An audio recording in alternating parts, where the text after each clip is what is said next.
What's going on? Facebook, LinkedIn, Twitter, making the biz in 5 minutes or less. Do it every Thursday.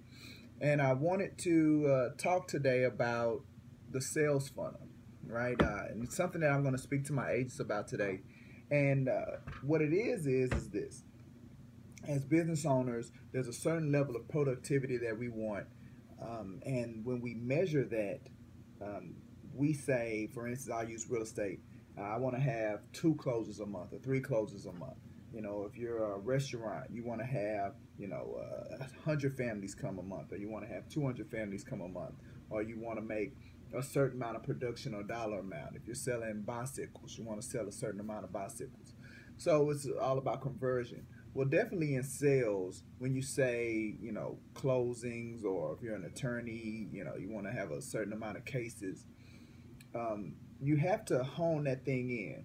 And I got this from a conversation that I was having with a friend of mine over dinner. And he was talking about the design funnel.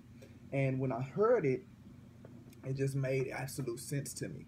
So the basic concept is this.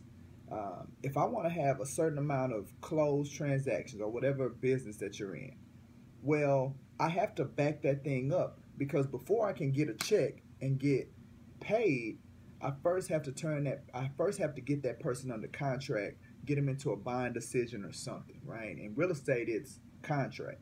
In like I said, the restaurant business, it just may be you get them to purchase a meal.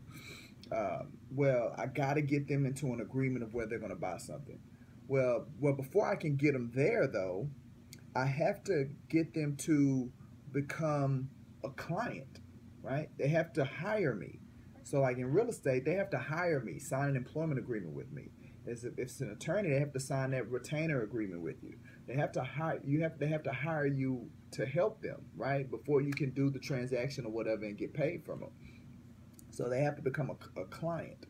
Well, before they become a client, then they're a customer, right? In most instances, there has to be some level of consultation, some level of meeting where you sit down with them, you talk with them, you show them what you can do for them. That has to take place first. And at that meeting is where you convert them and you turn them into a client. You turn this customer into a client.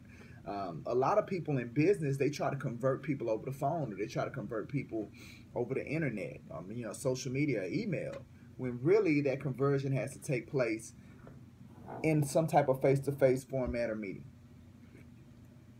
Well, before I can get to that consultation or that meeting, then I have to have that contact, right? I have to have that phone call. I have to have that conversation to explain to them what the next step is. It's a part of the sales process. I have to have a sales process in place to where I can drive people through that funnel, right?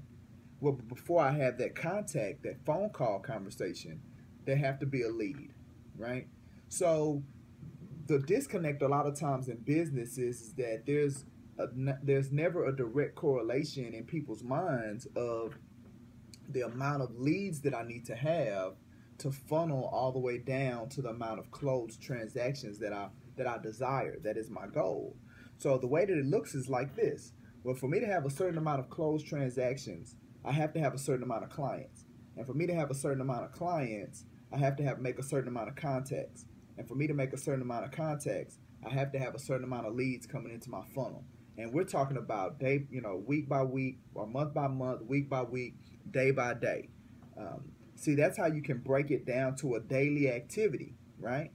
So now, say I want 6 closes a month, then from a real estate space, I need to have roughly 3 times of the closed transactions in clients, and that's signed people that have signed agreements with me. So if I want 6 closings per month, I have to have 18 clients that I'm working with at any given time. Well, for me to get 18 clients at any given time, who knows how many contacts that's going to make? I can only figure that out through engaging and interacting. So then I don't know how many consultations I have to have, how many contacts I have to have, and definitely how many leads do I need to be converting or bringing into my system, to my organization. So on a daily basis, what I'm measuring and what I'm focusing on is how many leads, how many contacts, because that's going to drive that closing and conversion number that I'm looking for, right? So again, just a little talk about the sales funnel on today's session about making the biz in 5 minutes or less. God willing, we'll see you later. Have a good one. Bye.